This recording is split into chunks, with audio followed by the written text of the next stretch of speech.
1, 2.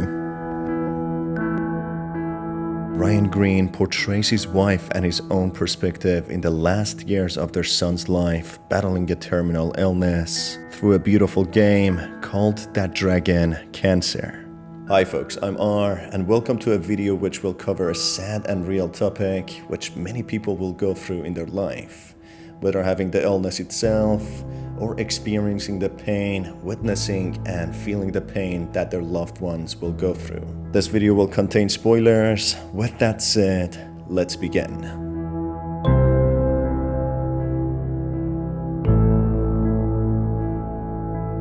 The story begins with Isaac, Joel and Ryan feeding a duck in a pond. Isaac asks his father Ryan why Joel, his brother, still cannot speak at the age of 5, which makes Ryan explain that he is different to other kids. Joel's almost 5, right? Yeah. But he can't talk. It's true. Yeah. You can talk. Yeah, I know.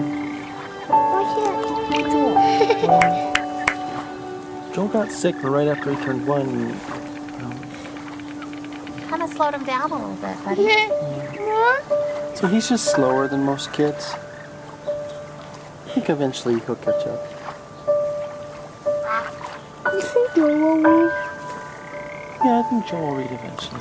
Well, Isaac, of course. He's just delayed. Because, you know. Yeah. Joel's supposed to be a boy. But he's a baby. He's a boy baby. Yep, he's a boy baby. In an emotional scene, Ryan explains in detail small specific things that Joel likes. Things like Wawa in cups and bathtubs, and the cool fare of Dawes, displaying how Joel has difficulty in speech despite being 5 years old. Give me the sweet was a daily affection. And bye-byes. And lone kisses. And more. Oh, always more. In a playground, a voice message plays by Amy, Ryan's wife, how she just left the doctors who informed her the recent constant vomiting of Joel is due to acid reflux, being given new medication, which displays that Joel has a variety of severe health issues. So they gave me a medication and we can give it to Joel, and they said we have to give it at least 3 full days, but that if he's still throwing up after that we can come back. And I mentioned the head tilt thing again, even though they keep saying it's not related, but you always have to mention that one weird outlying thing. So I told them how his head was tilted to the right, but they still say that that's probably not related at all. So I guess we'll just give this a try, and I don't know, I'll tell you more about it when you get home. Walking down to the beach, Joel is seen on a hospital bed with heart monitor beeping, while wild black sharp branched plants are pulsating, representing the growing sickness Joel suffers from. The father, in a resentful and angry manner, explains the sickness Joel suffers from, a terminal illness which is called cancer. Something that causes him to have more complications. Ryan explains how fear is closely associated with cancer, calling fear the cancer's preservative, something that makes it much worse. Fear is cancer's preservative. Cancer's embalming oil. And you, O accuser, are fear's oil salesman. You're a snake. A serpent. A dragon with snuffed out coal on his breath, molting, and talons broken from the struggle to free yourself of your own skin.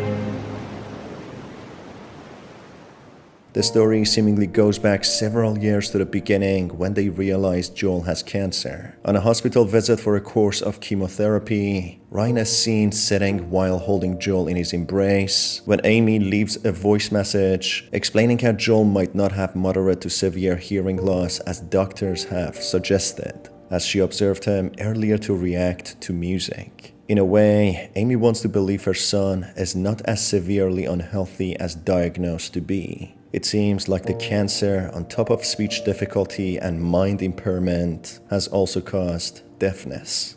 Hey Hey babe, I was just thinking, do you ever think maybe Joel can hear better than he's supposed to be able to? Because I know, like, it's supposed to be moderate to severe hearing loss, but sometimes, like today, he hears music playing before I do. So I saw him dancing, and I had to look around to hear that a song was playing. And I just don't, like, if his hearing loss is that bad, I can't imagine. I don't know, I just wonder about it. Anyway, call me later. Bye. As time goes by, Ryan is sleeping with Joel by his side, slowly drifting away, having a dream of him being overtaken by cancerous tumors, preventing him from progressing.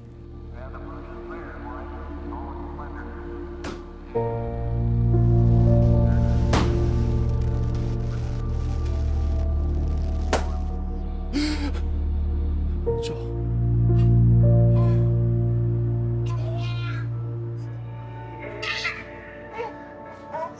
Oh, hey. I just wanted to take a shower. Is that okay? Are you okay with Joel? Okay, thanks. Days pass, Ryan and Amy spending days at the hospital until the day of the end of the treatment arrives. They celebrate the treatment's end, feeling joy and being happy for at least while they can, as the results of the chemotherapy need to be assessed through more tests and scans. Despite all the pain and endless treatments and tests, Joel has a child mind and enjoys playing and using his imagination, showing remarkable positivity.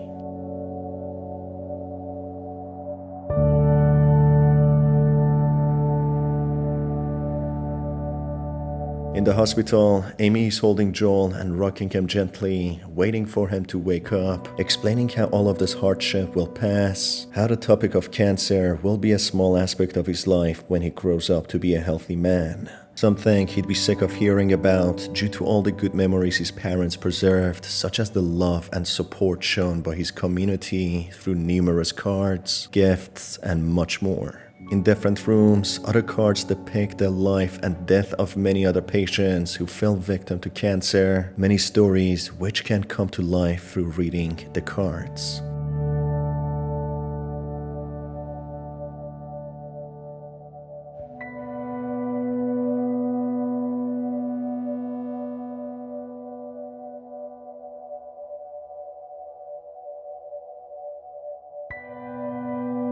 Time passes and the day arrives of when the doctors need to inform the parents of the outcome of the chemotherapy. They explain that they only have bad news as new tumors have been discovered, and at this stage, his condition is terminal. Meanwhile, Ryan and Amy are both deep in their own thoughts, unable to clearly hear the doctors. They explain they can provide end-of-life palliative care to ease the pain and make the last moments more bearable. Through the perspective of one of the doctors, the parents ask him how long they have left, with them explaining in his own head that people always ask about time, while it doesn't really matter, and that usually it's worse, as it would be more painful only, leading to him bringing his other answer into words, explaining that they have a few weeks to 4 months only. How long are we talking about? Prediction time again. No matter what I say, they'll wish it was longer. But sometimes longer is worse. A few weeks to maybe 4 months. Through the perspective of the female doctor, she asks herself if Nick, her colleague, is crying as some tears are rolling in his eyes, which makes it difficult for her to hold herself from crying as well. The room slowly fills up with water, almost submerging the parents and both of the doctors, representing their feelings of defeat. Ryan explains in his mind how this surreal moment really feels like. It feels numbing and hard to fathom. He explains how in movies he would be kicking chairs and yelling, showing over-the-top emotion, but in real life, it's just silence, and a feeling that resembles drowning, complete defeat, and unclarity. In the movie, I'd be kicking things and throwing chairs through windows. Amy would be sobbing, back against the wall, slowly falling. I should be yelling. Why am I not yelling? Thank you. That means a lot. You're welcome. I'm sorry, guys. It's not good. The MRI? They've always been clear. Joel's got a recurrence of a tumor. Well, where is it? The next chapter, called Adrift, depicts the feeling of uncertainty and wishfulness of the parents, hoping something would be different or some sort of miracle would change things. They are surrounded in a lake of water while cancerous black tumors are pulsating beneath.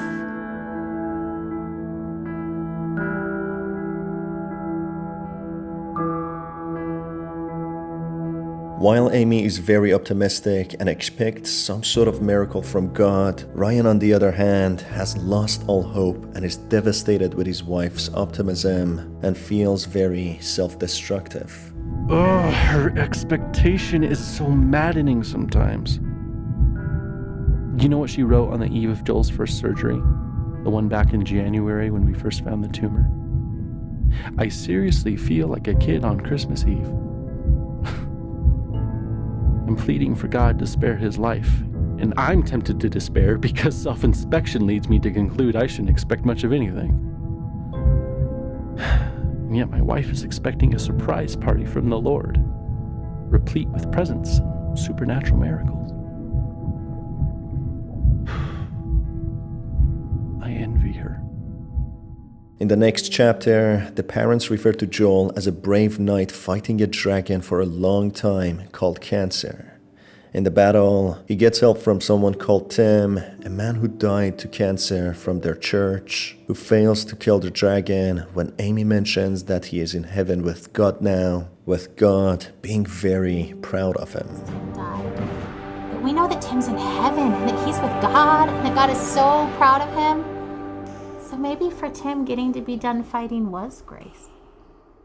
The next chapter, called Drowning, speaks for itself, how Ryan truly feels and wants to feel.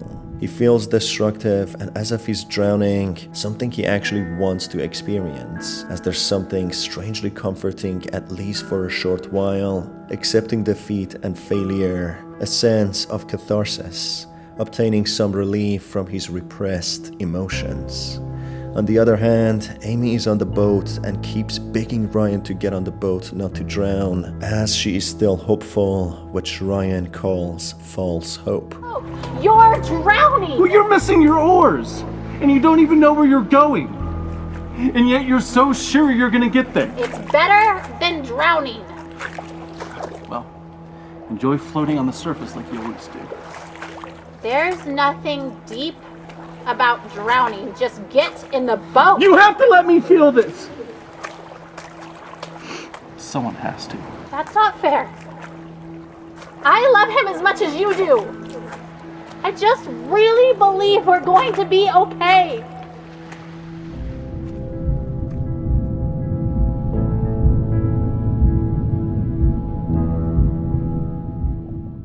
Back in the hospital room, the defeated and miserable father hears the unbearable, relentless cries of his baby boy, cries he cannot stop or tame, but to hear in pain and to suffer with his child. He won't stop crying. I don't blame him. He feels miserable. I hate that we're here. I hate that he's sick. I just want him to feel better. Shh, shh, shh, shh, shh. It's okay, Jolie. Shh. Oh, don't throw your head, buddy. Don't.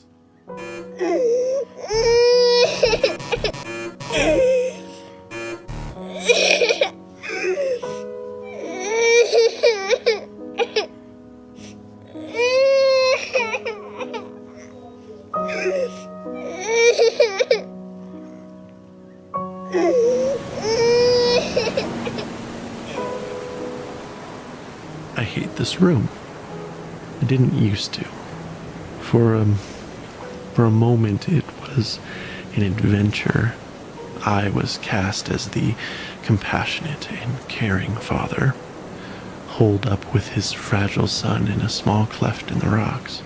The storm raging, waves ripping at the sharp black rocks below, and enveloped in my arms, he feels safe, and I am holding him firmly, trying not to slip. Because if you hold tight enough, nothing will take him.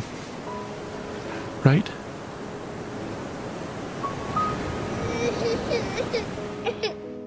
He explains how he hates this room now, a room he thought as part of an adventure before, seeing himself as a hero saving his child, holding him tight as if it's all a movie. But with time, it slowly became more real and felt more real, with the real pain and misery starting to kick in, that he's no hero. He's not in a movie and that it's all real, and his child is slowly perishing in his arms. He feels how powerless and weak he is faced with this dragon, an untouchable dragon that he cannot see, yet a word that has significantly changed his life. He cannot play the brave knight game anymore, with Joel fighting the dragon, with his cries becoming more excruciating, displaying how much pain he's going through, with no one there but Ryan to carry the full weight of. Here we go, bouncing around. Do you like that? Oh, I love your giggle. Bounce around. Is that funny? A bounce, a bounce, a bounce, bounce, bounce. Oh, he won't stop crying.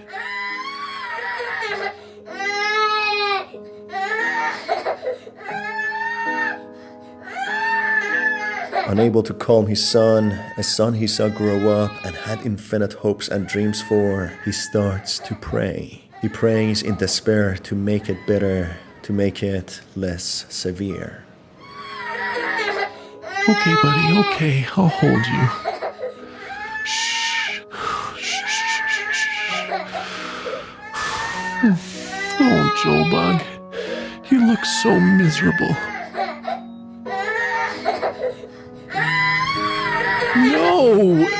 Don't hit your head on the bars, Joel. Joel! I know you're mad. Please stop. Please. Stop. I shake. I weep. I pray. I plead. I need peace. I am empty. You are. Oh, now that you are there. I want you here. I want you to call my son. I cannot. And you've brought us this far. He's still here, not dead, not there, with you. Oh God, I want him here with me. Please.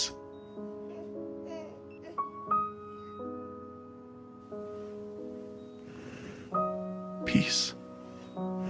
He sleeps. Thank you.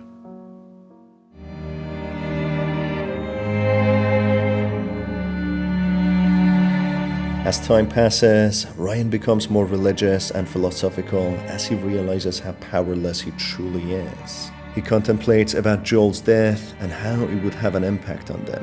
It seems as if he's starting to accept his defeat, while Amy still believes there's a chance Joel could be saved. Eventually, the initial few weeks to 4 months prognosis goes on for 4 years, which, as the doctor mentions, was tough and painful, yet not without its highs and moments of peace and happiness. Ryan mentions towards the end how he appreciated loving and caring for Joel, and how he is glad that he could spend more time with his son despite the illness and the pain. He appreciated the pain, the sense of defeat, the feeling of joy and loving his son. And this ride we've been on for so long is silent. And so also the Lord. And so we sit here in this new silence and long for the music to start again and for the disc to spin again, even if it means going round and round for many more years. For at least we would be moving and Joel would be laughing here on earth and not only in heaven. But in this space, I sense his silence is only because he is drawing his breath. And now we know love and longing, empty and full, all in one moment. And I am grateful that we loved him well, and that we miss him well. And I hope that in the Lord's next breath, he will whisper his love song to you, his beloved, and that you will know him differently and more deeply. But now, you grieve in silence, yet not without his presence.